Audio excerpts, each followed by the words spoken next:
आमच्या चॅनलमध्ये आपलं स्वागत आहे। आपण पहिल्यांदाच प्रभाग 18 मधून उमेदवारी आपल्याला मिळाली आहे आणि माझा प्रश्न हा आहे की कोणत्या मुद्द्याला घेऊन आपण जनतेसमोर उतरलेले आहे। नमस्कार, मी भारतीय जनता पार्टीचा अधिकृत उमेदवार प्रभाग 18 ड मधून लढतोय।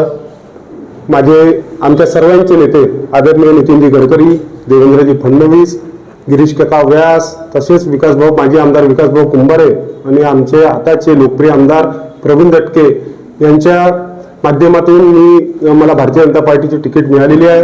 एका सर्वसामान्य कार्यकर्त्याला भारतीय जनता पार्टीने डी फॉर्म देऊन एका सर्वसामान्याचा गौरव केलेला आहे, कार्यकर्त्याचा गौरव केलेला आहे। त्याच्याबद्दल मी भारतीय जनता पार्टीचे मनपूर्वक आभार मानतो। मी अनेक वर्ष पक्षात काम करत आलेलो आहे, संघटनेत काम केलेलं आहे।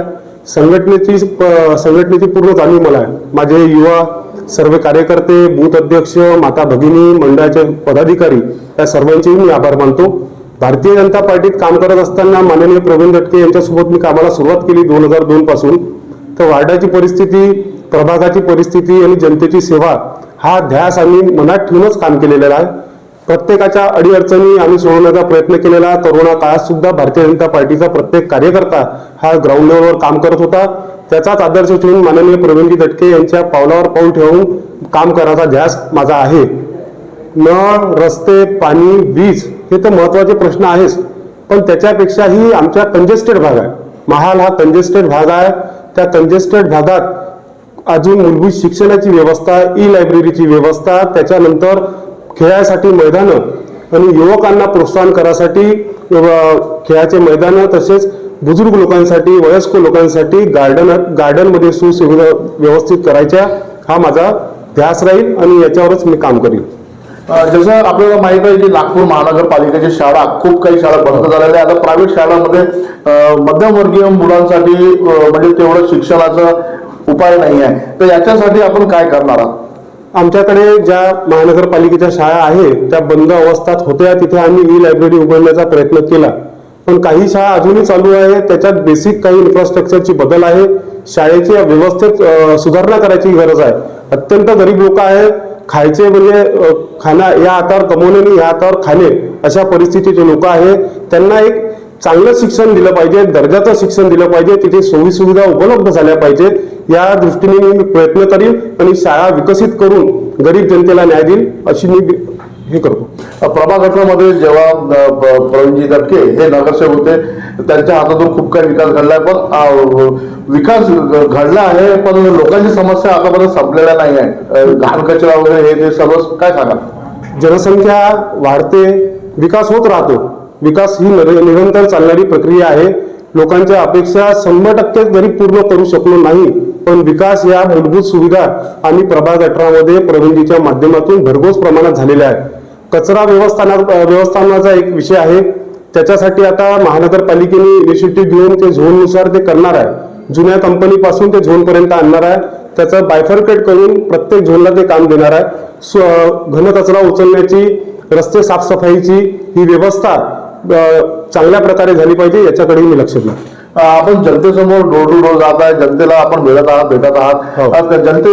जनतेकडून कोणत्या त्यांना म्हणजे समस्याला सामोरं जावं लागतं असं काही माहीत झालंय का? माननीय आमदार प्रवीणजी दटके यांनी या प्रभागात इतकं काम केलेलं आहे। माननीय माजी स्थायी समिती अध्यक्ष होते बंडूभाऊ, त्यांनी विकासाचे कामं केलेले आहे। आणि आता समस्या अशा नाही, समस्या लहान लहान समस्या आहे, कुठे पाईपलाईनच्या समस्या आहे, कुठे नळाचा विषय, तर आता संपूर्णपणे प्रभागात 24/7 देण्याचा प्रयत्न चालू आहे। काही प्रभागात झाले, म्हणजे काही भागात झालेला आहे, शिल्लक काही 2-4 वस्त्या बाकी आहे, त्याचंही काम चालू आहे। आणि समस्या अशा भरपूर नाही आहे, लहान लहान समस्या आहे, चेंबरच्या आहे, गडरच्या आहे, बाकी अशा कोणत्याही समस्या राहिल्या नाही। पण ज्याही समस्या 100% कधीच पूर्ण होत नाही, पण ज्या राहिलेल्या आहेत त्या 100% सोडवण्याचा प्रयत्न आम्ही नक्की करू। नागपूर स्मार्ट सिटी, नागपूर मध्ये प्रभाग स्मार्ट प्रभाग हा विजन खूप काही जागी सुरू झालेला आहे भाजपातर्फे, तर आपला स्मार्ट विजन कसा राहील? माझा स्मार्ट विजन असा आहे, कंजेस्टेड वस्त्या आहे, शाळा आहे, घरघाट वस्त्या आहे। माझा सगळ्यात पहिले प्रयत्न हा राहील का गल्ली टू गल्ली आपण स्मार्ट म्हणून आपण तिथे CCTV कॅमेरे लावले पाहिजे, पोलिसांच्या बीट्स वाढवल्या पाहिजे, ज्या अन्यशाही किंवा विविध प्रकारे या वस्तीमध्ये चालतात ते आम्हालाही माहीत आहे। त्याच्यावर काही अंकुश आणण्यासाठी पोलीस प्रशासनासोबत आणि महानगरपालिकेसोबत कोऑर्डिनेशन करून प्रत्येक भागाचा व्हिजिलन्स सीसीटीव्हीच्या मार्फत करण्यात यावं अशी मी विनंती सुद्धा आमदार साहेबांना केलेली आहे. आणि ते सगळ्यात पहिलं काम, मी जर निवडून आलो तर हेच सगळ्यात पहिले मी काम करीन. आपल्या प्रभागातल्या जनतेला, आपल्या प्रभागातल्या मतदारांना काय एक आव्हान, काय एक संदेश आपल्याकडून जाईल? सर्वसामान्य कार्यकर्ता उभा आहे. सर्वसामान्य कार्यकर्त्याला जनतेने भरघोस आशीर्वाद दिलेला आहे, भरघोस प्रेम केलेला आहे. असंच प्रेम सर्व जनतेने माझ्यावर ठेवावं. मी तुमच्या सर्व अपेक्षा आणि तुमचा विश्वास कधी मोडणार नाही आणि तुमच्यासाठी निरंतर काम करत राहील. रात्र असो या दिवस असो, कधीही फोन करा, एका फोनवर तुमच्यासाठी अवेलेबल राहील. तुम्ही मला येत्या 15 तारखेला भरघोस मतदानाने, बहुमताने भारतीय जनता पार्टीच्या 4ही उमेदवाराला शिक्कामोर्तब करून निवडून द्यावं ही विनंती.